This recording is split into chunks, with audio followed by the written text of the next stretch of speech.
তো এখন এইটা তো কনফার্ম হয়ে গেছে যে এইবার সেথ রলিন্স আর আমাদেরকে বোকা বানাচ্ছে না। তার কারণ হচ্ছে বোকা বানালে তার কাছ থেকে চ্যাম্পিয়নশিপ নিয়ে নেওয়া হতো না। কিন্তু আমরা গতকালের রতে দেখলাম যে অ্যাডাম পিয়ার্স সেথ রলিন্সের কাছ থেকে ওয়ার্ল্ড হেভিওয়েট চ্যাম্পিয়নশিপটাকে স্ট্রিপ করে নিল। মানে এখন আর মানে বর্তমানে কোনো ওয়ার্ল্ড হেভিওয়েট চ্যাম্পিয়ন নেই। আর এখন স্যাটারডে নাইটস মেইন ইভেন্টে সিএম পাঙ্ক আর জে উসোর মধ্যে ম্যাচ হবে, আর সেই ম্যাচটা যে জিতবে সে হয়ে যাবে brand new world heavyweight champion. আর এই ম্যাচটাকে খুব অবভিয়াস মনে হচ্ছে যে হয়তো সিএম পাঙ্কই ম্যাচটা জিতে brand new world heavyweight champion হয়ে যাবে। কিন্তু এই যে গতকাল রয়ের মেইন ইভেন্টে জে উসো একটা ব্যাটেল রয়্যাল ম্যাচ জিতে নাম্বার ওয়ান কন্টেন্ডার হয়ে গেল, তারপর থেকে আমরা দেখছি যে জে উসোর যে ভিডিওটা ইউটিউবে ছেড়েছিল ডাব্লিউডাব্লিউই, সেখানে প্রায় বহু ডিসলাইক আসছে। মানে এত ডিসলাইকস হয়তো এর আগে ডাব্লিউডাব্লিউর কোনো ভিডিওতে এত তাড়াতাড়ি আসেনি। কিন্তু জে উসোর উপর এই যে হেট বা এই যে দর্শকদের এত অভিমান, এইটা কি অ্যাকচুয়ালি দরকার? আর এখানে দোষটা কার, সেইটা নিয়ে একটু এই ভিডিওতে আলোচনা করার চেষ্টা করবো। আর এই হেটটা কেন এলো হঠাৎ করে দর্শকদের মধ্যে? আর জে উসোকে নিয়ে এই যে সোশ্যাল মিডিয়ায় এত হেট, তাহলে কেন যখন জে উসো লাইভ পারফর্ম করে এরিনাতে তখন সবাই তার সাথে ইট ইট করে? এই প্রশ্নটাও মাথার মধ্যে মাঝে মাঝে ঘোরে। তো আজকে এই সব বিষয়ে আলোচনা হবে, তাই ভিডিওটা পুরোটা দেখো, স্কিপ করো না, কারণ তোমরা দেখছো wrestle entertainer. So let's start the entertainment.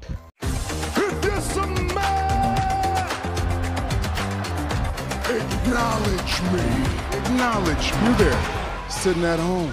Acknowledge me. সবার প্রথম কথা হলো, যখনই কালকের মানডে নাইট রয়ের মেইন ইভেন্টে জে উসো ব্যাটল রয়্যালটাকে জিতে গেল, তখন সবার মনে একটাই প্রশ্ন ছিল যে আবার কেন জে উসো, যেখানে কিনা জে উসো ছাড়াও আরও ভালো ভালো অপশান এই মুহূর্তে ডাব্লিউডাব্লিউর কাছে অ্যাভেলেবেল ছিল। সবার প্রথমে তো ব্রন ব্রিকার আর ব্রনসন রিডকে ব্যাটল রয়্যাল ম্যাচ থেকেই বার করে দেওয়া হয়েছিল, আর যেটা অ্যাকচুয়ালি করা দরকারও ছিল। কারণ দেখতে গেলে ব্রন ব্রিকার আর ব্রনসন রিডের কারণেই সেথ রলিন্স ইনজিওর্ড হয়েছে, তো তাদের একটা শাস্তি পাওয়া দরকার ছিল, আর তারা সেটা পেয়েছে। তো সেইটা নিয়ে কোনো বড় কথা না। কিন্তু ব্যাপার হলো ব্যাটল রয়্যাল ম্যাচে যারা ছিল তাদের মধ্যেও দু একজন এমন ছিল যারা কিনা সিএম পাঙ্কের সাথে যদি ম্যাচ দিত স্যাটারডে নাইটস মেইন ইভেন্টে, সেটাও একটা বড় ম্যাচ হতো। যার মধ্যে যদি দুটো বড় নামের কথা বলা হয়, এক হচ্ছে জিমি উসো। এবার জিমি উসোর কথা আমি কেন বললাম? জিমি উসোর কথা আমি এই কারণেই বললাম, কারণ আমরা দেখতে পাচ্ছি জিমি উসো আর জে উসোর মধ্যে একটা স্টোরি বিল্ড করার চেষ্টা ডাব্লিউডাব্লিউই করছে। আর কালকে আমরা দেখেছিলাম যখন জে উসো এলএ নাইটের জিমি উসোকে একসাথে ফেলে দিয়েছিল, তখন জিমি উসো একটা বিট্রে ফিল করেছিল নিজের মধ্যে, যে আমার ভাই আমাকে ফেলে দিল, মানে আমার ভাই চায় না যে আমি সাকসেস পাই। যদিও ম্যাচটা সবাই সবার জন্য লড়ছিল, মানে জে উসোও নিজের জন্য লড়ছিল, কিন্তু তবু কোথাও একটা বিশ্বাসের জায়গা থাকে যেখানে আমার ভাই আমাকে অন্তত ধোকা দেবে না। মানে যতক্ষণ না ম্যাচটায় অন্তত আমরা দুজন বেঁচে থাকছি ততক্ষণ তো আমাদেরকে মানে আমাকে ধোকা দেবে না, এটাই হয়তো জিমি উসো ভেবেছিল। কিন্তু জে উসো সেখানে জিমি উসোকেও বিট্রে করেছে, আর এলএ নাইটের সাথে তো তার শত্রুতা চলছেই, তো এলএ নাইটের কাছে এই ব্যাপারটা তো অবভিয়াস ছিল। আর দ্বিতীয় নাম হলো এলএ নাইট, যেমন বললাম। তো এলএ নাইট কেন? কারণ দেখো, এখন এই যে জে উসোর উপর মানুষ আউটরেজ দেখাচ্ছে, এর পেছনে একটা কারণ হচ্ছে এলএ নাইট। তার কারণ হচ্ছে যে এই মুহূর্তে মানুষজন এলএ নাইটেরও সাকসেস দেখতে চাইছে, আর ডাব্লিউডাব্লিউ ইউনিভার্স বা দর্শকরা এটা চাইছে যাতে এলএ নাইটও অন্তত একবার ওয়ার্ল্ড হেভিওয়েট চ্যাম্পিয়নশিপের জন্য অপরচুনিটি পায়, আর অন্তত একবার যেন এলএ নাইট ওয়ার্ল্ড হেভিওয়েট চ্যাম্পিয়নশিপও জিততে পারে এই মুহূর্তে। কারণ এলএ নাইটের এই যে ডিমান্ড, এটা কিন্তু আজ থেকে না, এইটা তখন থেকেই চলছে যখন ভিন্স ম্যাকম্যানের যুগ ছিল। মানে তোমরা মনে করে দেখো, যখন এলএ নাইটকে ভিন্স ম্যাকম্যান মেন রোস্টারে ম্যাক্স ডুপ্রি নামে এনেছিল, তখন থেকেই মানুষজন চাইতো যে এই ক্যারেক্টারটার সাথে ভিন্স ম্যাকম্যান কী করলো। এলএ নাইট একটা এত ভালো ক্যারেক্টার ছিল, সেটাকে ম্যাক্স ডুপ্রি ফুপড়ি বানিয়ে কী বানিয়ে দিচ্ছে ক্যারেক্টারটাকে। তো যাই হোক, তারপর আমরা দেখলাম যে ভিন্স ম্যাকম্যানের যুগের অবসান ঘটলো, ট্রিপল এইচের যুগ শুরু হলো। ট্রিপল এইচ প্রথমে একটা কাজ ভালো করেছিল, যে ওই ম্যাক্স ডুপ্রির ক্যারেক্টারটাকে একদম বাদ দিয়ে এলএ নাইটকে এলএ নাইট ক্যারেক্টারেই ফিরিয়ে আনলো। আর তারপর থেকেই মানুষজন ডিমান্ড করে যাচ্ছে যে এলএ নাইটকে মেন ইভেন্ট সুপারস্টারের মতো ট্রিট করা হোক। এবার প্রথম দিকে সেটা করা হতো না, প্রথম দিকে এলএ নাইট মিড কার্ডে থাকতো, মিড কার্ড চ্যাম্পিয়নশিপও জিতেছে সে, কিন্তু তারপর থেকেই সবাই ডিমান্ড করতে থাকলো যে LA Knight money in the bank জিতুক। এবার এলএ নাইট একবার না, দুবার না, তিনবার সুযোগ পেয়েছে মানি ইন দ্য ব্যাংক ল্যাডার ম্যাচে কম্পিট করার, কিন্তু তিনবারই সে ফেল হয়েছে, আর তাকে একবারও মানি ইন দ্য ব্যাংক দেওয়া হয়নি। আর এই তিনবারই এলএ নাইট কিন্তু মানি ইন দ্য ব্যাংকের ফেভারিট লিস্টে ছিল। তো এই কারণে এলএ নাইটকে মানে মানুষ চাইছে যে এবার যেন সুযোগ দেওয়া হয়, এবার যেন সুযোগ দেওয়া হয়, কিন্তু সেই সুযোগটা যেন তার কাছে কখনোই আসছে না। হ্যাঁ, এখন বলা যেতে পারে এলএ নাইটের অবস্থা তবু আগের থেকে একটু বেটার হয়েছে, কারণ এখন এলএ নাইটকে মেন ইভেন্ট স্ট্যাটাসে রাখা হচ্ছে, কিন্তু মেন ইভেন্ট স্ট্যাটাসে রাখা সত্ত্বেও এখনও অবধি এলএ নাইট সেই চ্যাম্পিয়নশিপ গোলটাকে অ্যাচিভ করতে পারছে না, যেটা অন্তত মানুষ একবার তার হাতে দেখতে চাইছে। সেই একটা জায়গায় পৌঁছাতে পারছে না, কিন্তু তার সামনেই যখন জে উসোকে বারবার বারবার বারবার সুযোগ দেওয়া হচ্ছে, এইখানেই মানুষজন রেগে যাচ্ছে যে এতজন থাকতে বারবার জে উসোই কেন। এবার এটা কি ডাব্লিউডাব্লিউতে প্রথমবার হচ্ছে? অবশ্যই না, এটা ডাব্লিউডাব্লিউতে প্রথমবার হচ্ছে না। এর আগেও আমরা দেখেছি ডাব্লিউডাব্লিউ যখন কোনো সুপারস্টারের পেছনে পড়ে যায় তখন ডাব্লিউডাব্লিউ ফ্যান্সদেরও এগেনস্টে চলে যায়। ডাব্লিউডাব্লিউ যদি মনে করে থাকে এই সুপারস্টার আমাদের ফিউচার, তাহলে তার পেছনে ডাব্লিউডাব্লিউ অনেক ইনভেস্টমেন্ট করে। যেমন একটা প্রাইম এক্সাম্পল আমি যদি দিই, আমি খুব একটা পুরনো যুগে যাচ্ছি না, আমি 2014-15 সালের দিকেই যাচ্ছি। তো সেইখানে আমরা দেখেছিলাম যে রোমান রেইন্স, যাকে সবাই এখন এত পছন্দ করে, সেই ক্যারেক্টারটাকে কিন্তু সেই সময় মানুষজন এতটাও পছন্দ করতো না, কিন্তু ভিন্স ম্যাকম্যান রোমান রেইন্সের মধ্যে একটা পোটেনশিয়াল দেখেছিল আর ভেবেছিল এ একদিন বড় হতে পারে। আর সেই কারণে আমরা দেখেছিলাম ভিন্স ম্যাকম্যান পুরো ফ্যান্সদের এগেনস্টে চলে গেছিলো, সব ফ্যান্স তাকে বু করতো, তাকে বলতো যে রোমান রেইন্সের দ্বারা কিছু হবে না, কিন্তু ভিন্স ম্যাকম্যান রোমান রেইন্সের পেছনে লেগেছিল আর রোমান রেইন্সকে প্রত্যেকটা ম্যাটারে আগে দাঁড় করিয়ে রাখতো, রোমান রেইন্সকে বড় বড় ভিক্টরি দিত। আর তারপর আমরা দেখেছিলাম যে সেইভাবে রোমান রেইন্স অন্তত ফ্যান্সদের মাঝে পরিচিতি পেয়েছে, তারা তাকে ভালোবাসুক বা ভালো না বাসুক, কিন্তু পরিচিতি রোমান রেইন্স পেয়ে গেছিলো। তারপর শুধু একটা ছোট্ট মানে মাল মশলা অ্যাড করা দরকার ছিল। আর যখন 2020-তে রোমান রেইন্সের হিল টার্ন হলো আর রোমান রেইন্স তার ট্রাইবাল চিফ ক্যারেক্টারটাকে ইন্ট্রোডিউস করলো, তখন থেকে পুরো গল্প পাল্টে গেল আর রোমান রেইন্স একটা মানে সুপারস্টার থেকে মেগাস্টার থেকে লেজেন্ড স্ট্যাটাসে পৌঁছে গেল, তার গড মোড অন হয়ে গেল। তো রোমান রেইন্সের সাথে আমরা এটা দেখেছি, কিন্তু তাহলে জে উসোর সাথেও যদি ডাব্লিউডাব্লিউ এরকম করে থাকে তাহলে তাতে প্রবলেমটা কোথায়? প্রবলেমটা এক জায়গায়, আর সেইটাও আমি তোমাদের একটা এক্সাম্পল দিয়ে বোঝাচ্ছি। আর এই এক্সাম্পলটাও একদম রিসেন্ট, মানে যারা হয়তো সবে সবে ডাব্লিউডাব্লিউ দেখা শুরু করেছে তারাও বুঝতে পারবে আমি কি বলতে চাইছি। যেমন ধরে নাও কোডি রোডস, কোডি রোডসকেও কিন্তু ফ্যান্সরা যে এই মুহূর্তে খুব একটা পছন্দ করছে তা কিন্তু না। কোডি রোডসের জন্য এখন কিছুটা হেট আমরা দেখা শুরু করে ফেলেছি অলরেডি, কিন্তু সেই হেটটা জে উসোর লেভেলে এখনও যায়নি।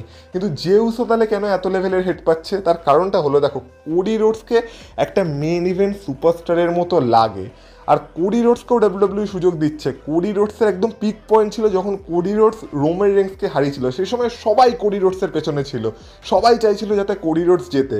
কিন্তু যখন সেই মোমেন্টটা কোডি রোডস পেয়ে গেল আর তারপর পুরো এক বছর কোডি রোডসের টাইটেল রেটিংটা অতটাও ভালো যায়নি, কিন্তু তবু কোডি রোডসের পেছনে কিছু ফ্যান্সদের মানে সাপোর্ট ছিল তখনও যে হ্যাঁ কোডি রোডস পারবে। আর তারপর আমরা দেখতে পেলাম এই বছর রাসেলমেনিয়াতে কোডি রোডস জন সিনার কাছে হেরে গেল, তারপর আবার সামার স্ল্যামে গিয়ে জন সিনা কোডি রোডসকে মানে হারাতে পারলো না, কোডি রোডস আবার জন সিনাকে হারিয়ে নতুন চ্যাম্পিয়ন হয়ে গেল দ্বিতীয়বারের জন্য। কিন্তু তখনও কিন্তু কোডি রোডসের প্রতি ফ্যান্সরা অতটা রেগে যায়নি যতটা জে উসোর উপর রেগেছে। তার প্রথম কারণ হলো, যেমন বললাম, কোডি রোডসকে একটা মেন ইভেন্ট সুপারস্টারের মতো লাগে। সেই কোডি রোডসকে মানুষ ভালোবাসুক বা না বাসুক, as a single superstar Cody রোডসের মধ্যে সেই দমটা আছে যে কোডি রোডস একটা শোকে টেনে দিতে পারবে। হ্যাঁ, হয়তো রোমান রেইন্সের মতো মানে একটা স্টার পাওয়ার কোডি রোডস এই মুহূর্তে অ্যাচিভ করতে পারবে না, কিন্তু নিজের দমে অন্তত একটা শোকে চালানোর মতো ক্যাপাবিলিটি কোডি রোডসের আছে। আর একটা মেন ইভেন্ট সুপারস্টারের মতো দেখতে লাগার, ফ্যান্সদের মধ্যে সেই অরাটাকে ফিল করানোর ক্যাপাবিলিটি মানে কোডি রোডসের মধ্যে আছে। আর সেই কারণে কোডি রোডসকে বারবার চান্স দিলেও সেই লেভেলে ফ্যান্সরা রেগে যায় না। হ্যাঁ, অবশ্যই রেগে কিছু অংশ যায়, আর এখনও অনেকে চায় যাতে কোডি রোডস চ্যাম্পিয়ন না থাকুক, কিন্তু সেইখানে যদি জে উসোকে দেখা হয়, জে উসো কিন্তু অলরেডি তার মোমেন্ট পেয়ে গেছিলো। এমন না যে জে উসো ওয়ার্ল্ড চ্যাম্পিয়ন হয়নি, J Uso already world champion একবার হয়ে গেছে, তার যে মোমেন্ট আসার কথা ছিল সেই মোমেন্টটা সে পেয়ে গেছে। এমনকি তার আগে সে যখন ইন্টারকন্টিনেন্টাল চ্যাম্পিয়নশিপ জিতেছিল তখনও ফ্যান্সরা তাকে সাপোর্ট করেছিল, আর যখন সে ইন্টারকন্টিনেন্টাল চ্যাম্পিয়ন হলো আমার মনে হয় সেইটাই জে উসোর জন্য পিক পয়েন্ট ছিল। মানে জে উসোকে কেউই কিন্তু প্রথম থেকে as a main event superstar দেখেনি, তাকে সবাই সবসময় জানতো যে সে একটা ভালো ট্যাগ টিম রেসলার, আর উসোসদেরকে লেজেন্ডারি ট্যাগ টিমসদের মধ্যেও গোনা হয়। কিন্তু তারপর সে যখন সিঙ্গেল সুপারস্টারে এলো আর কি, মানে সিঙ্গলস রানে এলো, তখন সে যখন ইন্টারকন্টিনেন্টাল চ্যাম্পিয়নশিপ জিতলো, সেইটা আমার মনে হয় তার জন্য পিক পয়েন্ট ছিল, আর সবাই তাকে সেই সময় সাপোর্ট করেছে। কিন্তু এই সাপোর্টটাকে দেখে ডাব্লিউডাব্লিউ একটা ডিলিউশনে চলে গেল, আর ডাব্লিউডাব্লিউর মনে হতে থাকলো যে হ্যাঁ জে উসো হয়তো কি না কি একটা সুপারস্টার হয়ে গেছে, তার জন্য জে উসোর উপর ডাব্লিউডাব্লিউ আরও ইনভেস্টমেন্ট করতে চাইলো। এবার জেউসোকে তারা রয়্যাল রাম্বল জেতলো, তাও কাকে ফেলে? জন সিনাকে ফেলে।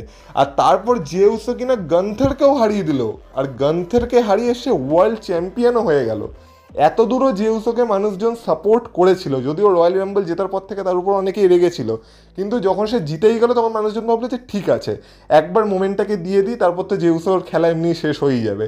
তো ওয়ার্ল্ড চ্যাম্পিয়ন হওয়া অবধিও তার পেছনে মানুষজন ছিল, কিন্তু তারপর যখন জেউসো সেই ওয়ার্ল্ড চ্যাম্পিয়নশিপটা হেরে গেল, আর তারপরেও আমরা দেখে যাচ্ছি যে জেউসো কন্টিনিউয়াস এই ওয়ার্ল্ড চ্যাম্পিয়নশিপের অপরচুনিটি পেয়ে যাচ্ছে, এইখানেই মানুষজন রেগে গেল। তার প্রথম কথা হচ্ছে জেউসো is not a world champion material. কথাটা শুনতে খারাপ লাগলেও এটাই হচ্ছে বাস্তব, কারণ জেউসোকে দেখে কখনোই মনে হয় না যে জেউসো as a single superstar world heavyweight championship material বলে। তো এইখানেই মানুষজনের প্রবলেম। কিন্তু সেইখানেই আরেকটা সুপারস্টার যে হলো এলএ নাইট, যে কিনা নিজের অপরচুনিটির জন্য এত বছর ধরে ওয়েট করছে, সে একটা চান্সও পাচ্ছে না, জেউসো চান্সের পর চান্স পেয়ে যাচ্ছে। এইখানেই প্রবলেমটা, আর এই জন্যই জেউসোকে মানুষজন হেট করছে। কিন্তু তবু আমি বলবো যে এখানে জেউসোর কোনো দোষ নেই, কারণ জেউসো বেচারা কি করবে? জেউসোকে যে কাজটা দেওয়া হয়েছে জেউসো সেটাই করছে, আর জেউসোকে যদি ডাব্লিউডাব্লিউ এরকম পজিশনে রাখে তাহলে তাকে তো সেই কাজটা করতেই হবে। এইখানে তো জেউসোর কোনো দোষ আমি দেখতে পাচ্ছি না।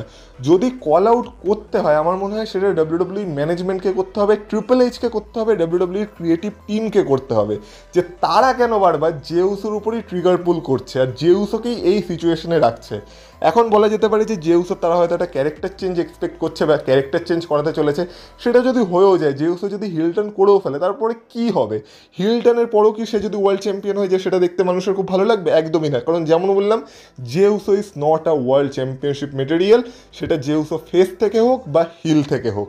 জেউসোকে কখনোই মানুষজন অ্যাজ আ ওয়ার্ল্ড চ্যাম্পিয়ন সেইভাবে অ্যাকসেপ্ট করবে না, আর এটাই বাস্তব।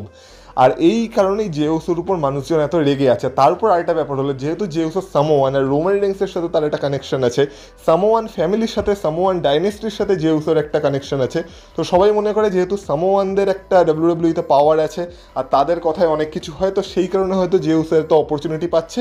আর উল্টো দিকে আরও কিছু সুপারস্টার যেমন অস্টিন থিওরি হয়ে যাক বা ব্রন ব্রিকার হয়ে যাক বা ওই দিক থেকে এলএ নাইট হয়ে যাক বা ড্রিউ ম্যাকেন্টায়ারের কথাই ধরে নাও, সে তো মানে চ্যাম্পিয়নশিপ আর হাতে ছুতেই পাচ্ছে না, একবার ছুলো তাও তাড়াতাড়ি চলে গেছিলো আগের বছর। তো এরকম সুপারস্টাররা যখন অপরচুনিটি পাচ্ছে না, তার বদলে যখন জেউসো বারবার অপরচুনিটি মানে পেতেই থাকছে, এইখানেই মানুষজনদের রাগটা হচ্ছে।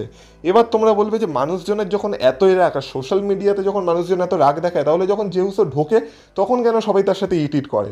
এবার তোমাদেরকে সিচুয়েশনটা বুঝতে হবে। আমরা বাড়ি বসে ডাব্লিউডাব্লিউ দেখছি, আমরা সেই ভাইবটাকে হয়তো ফিল করতে পারছি না, কিন্তু যারা স্টেডিয়ামে গিয়ে টিকিট কেটে দেখছে তারা অবশ্যই সেই ভাইবটাকে ফিল করতে চাইবে। আর এই কথাটা তো ঠিক যে জেউসোর যে এন্ট্রেন্স থিম তার মধ্যে একটা ভাইব আছে, আর সবার তার সাথে সেই ভাইবটাকে এনজয় করতে ভালো লাগে।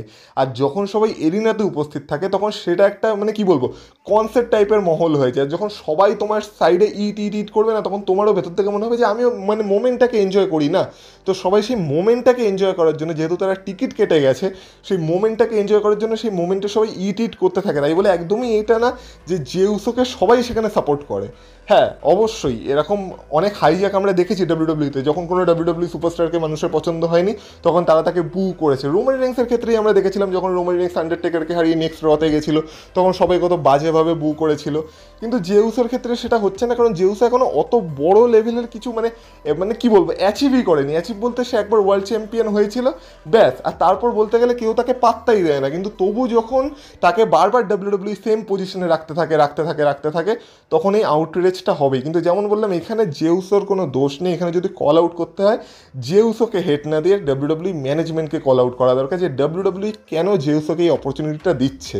এবার এই সবের মধ্যে আরও ভালো কাজ হবে তখন যখন স্যাটারডে নাইটস মেইন ইভেন্টে আমরা দেখব যে জেউসো সিএম পাঙ্ককে হারিয়ে আরও একবার ওয়ার্ল্ড চ্যাম্পিয়ন হয়ে গেছে। সেইটা যদি হয় তখন আমার মনে হয় যে ফ্যান্সদের এই যে রাগ, যেটা এখন হয়তো মানে দ্বিগুণ লেভেলে আছে, সেটা 4 গুণ 8 গুণ 10 গুণও হয়ে যেতে পারে। আর তারপর কিছু একটা হতে পারে, তারপর হয়তো ডাব্লিউডাব্লিউ চোখ খুলতে পারে, মানে সেটা যদি ঘটে। আর তা না হলে আমার মনে হয় স্যাটারডে নাইটস মেইন ইভেন্টে এই মুহূর্তে তো সিএম পাঙ্কের পাল্লাই বেশি ভারী, যে সিএম পাঙ্কই হয়তো নতুন চ্যাম্পিয়ন হয়ে যাবে। আর জেউস আর জিমিউসের যে স্টোরিটা শুরু হয়েছে সেখানে হয়তো এমনও হতে পারে যে জিমিউসই আলটিমেটলি জেউসোকে বিট্রে করে দিল, মানে এখন সব কিছু সম্ভব। কিন্তু এই ভিডিওর মোটিভ আমার এটাই ছিল যে জেউসো কেন এত হেট পাচ্ছে, আর সোশ্যাল মিডিয়াতে এত হেট পেলেও যখন লাইভ অ্যারিনাতে আমরা জেউসোকে দেখছি আমরা সেটার প্রভাব কেন বুঝতে পারছি না। আশা করি আমি তোমাদের বোঝাতে পেরেছি। আর আমি তোমাদেরকে বলবো তোমরা জেউসোকে ব্লাইন্ডলি হেট করো না, কারণ এখানে দেখো জেউসোর কোনো দোষ নেই। তোমাদের যদি প্রশ্ন তুলতে হয় সেটা তোমরা ডাব্লিউডাব্লিউই ম্যানেজমেন্টের উপর তুলতে পারো যে কেন তারা জেউসোকে বারবার এই পজিশনে রাখছে। আর আমি সত্যি চাই জেউসো তার কেরিয়ারে সাকসেস পাক, কিন্তু আমার এটাও মনে হয় যে জেউসো একটা ওয়ার্ল্ড চ্যাম্পিয়নশিপ মেটেরিয়াল না। Jey Uso max to max mid কার্ডে থাকতে পারে, বা তার জন্য সবথেকে সেরা যে জায়গা সেটা হচ্ছে ট্যাগ টিম ডিভিশন। আমার মনে হয় জিমিউসোর সাথে সে যদি ট্যাগ টিম চ্যাম্পিয়নশিপ বারবার জেতে তাতে কারো কোনো কমপ্লেন থাকবে না, কিন্তু যদি তাকে বারবার অন্যান্য সুপারস্টারের পরিবর্তে অন্যান্য সুপারস্টারের জায়গায় যারা কিনা তার থেকে হয়তো বেশি ডিজার্ভ করে তাদের জায়গায় বারবার ওয়ার্ল্ড চ্যাম্পিয়নশিপ পিকচারে রাখা হয়, এইখানেই মানুষের আপত্তি, আর এইখানেই ডাব্লিউডাব্লিউ ফ্যান্সদের আপত্তি। তো তোমরা আমার সাথে একমত কিনা অবশ্যই কমেন্ট বক্সে কমেন্ট করে বলতে পারো। আর এই ভিডিওটা ভালো লেগে থাকলে ভিডিওটা অবশ্যই এটা লাইক করে দিয়ে যাও।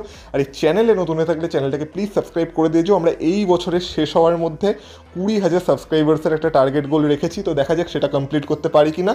আর তোমাদের মতামত কমেন্ট করলে কমেন্ট বক্সকে সোয়াইপ করে হাইপও করে দিও ভিডিওটাকে, তো একটু তাড়াতাড়ি রিচ পাবে ভিডিওটা। তাহলে তোমাদের সাথে কথা হবে আবার পরের ভিডিওতে। ততক্ষণ তোমরা ভালো থেকো, টাটা।